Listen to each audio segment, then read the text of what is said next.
Welcome to CATEX TV. My name is Frank Fortunato. Today is Thursday, August 17, 2017. If you want to follow us on Twitter, please go to CATEX TV.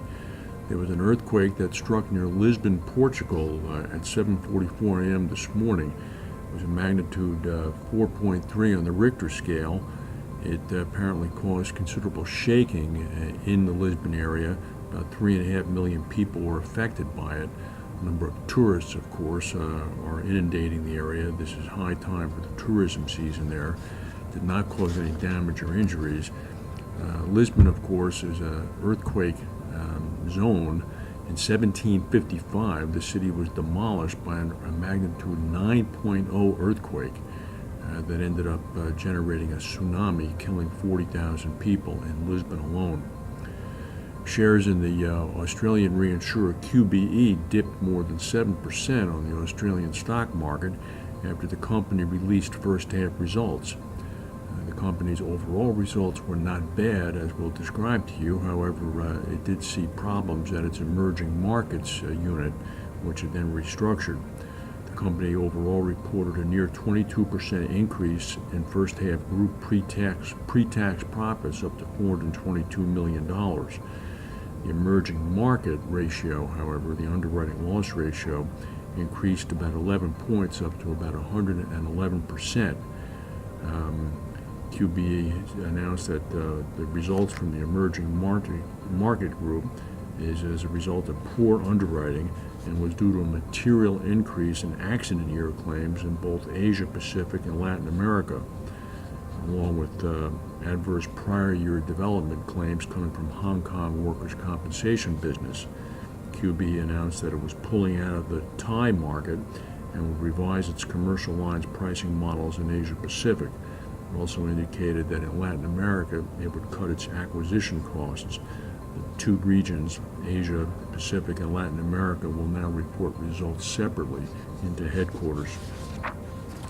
Meanwhile, according to a study that was released by Sigma Swiss Re, insured disaster losses for the first half of 2017 have come in $10 billion below the 10-year average at $23 billion. This is down 36% from last year. Most of the losses were due to U.S. thunderstorms. The most costly event was a 4-day inundation of hailstorms and thunderstorms in Colorado in May, which produced $1.9 billion of insured losses. The largest events outside of the U.S. was Cyclone Debbie, which hit Australia in late March, producing $1.3 billion in losses. Once again, natural cat losses continue to remain benign for the reinsurance industry. A very fortunate occurrence given the fact that that premiums continue to decrease. There was a massive fire in Glasgow at the Blocharn fruit market in the northeastern part of the city that occurred at about 4 a.m. this morning. 90% of the building was on fire. The fire has now been brought under control. It apparently is going to have knock-on effects, business interruption-wise, for the hospitality sector in Scotland. The site is a location for the distribution of fruit and vegetables.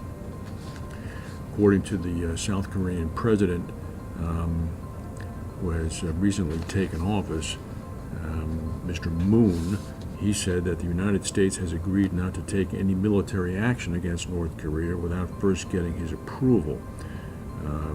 His assertion has been backed up by the chairman of the U.S. Joint Chiefs of Staff, who said in Beijing there was no question that South Korea would be consulted in advance of a strike.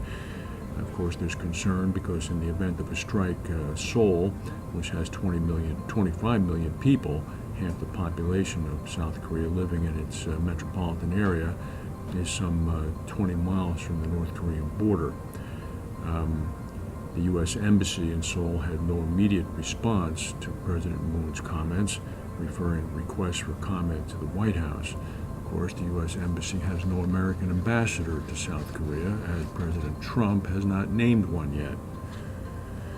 There's a heavy rain warning for Ireland and for the British Isles starting sometime late Friday, and the rain is now going to come from Hurricane Gert, which is churning its way across the North Atlantic. It's now reached wind speeds of 100 miles per hour, making it a Category 2 storm, the first Category 2 storm of the season.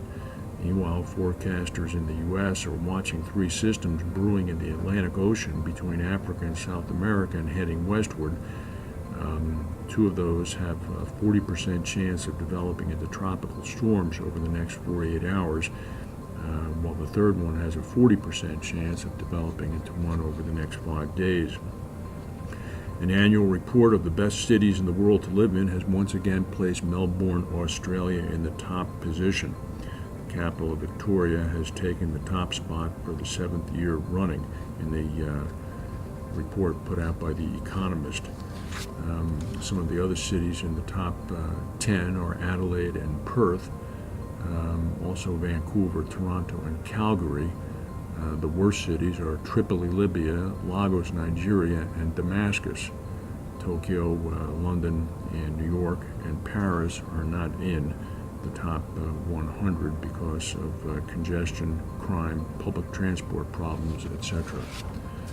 That's the news for today. If we have any breaking news, we'll come back and tell you. Thank you for watching, and we'll see you tomorrow.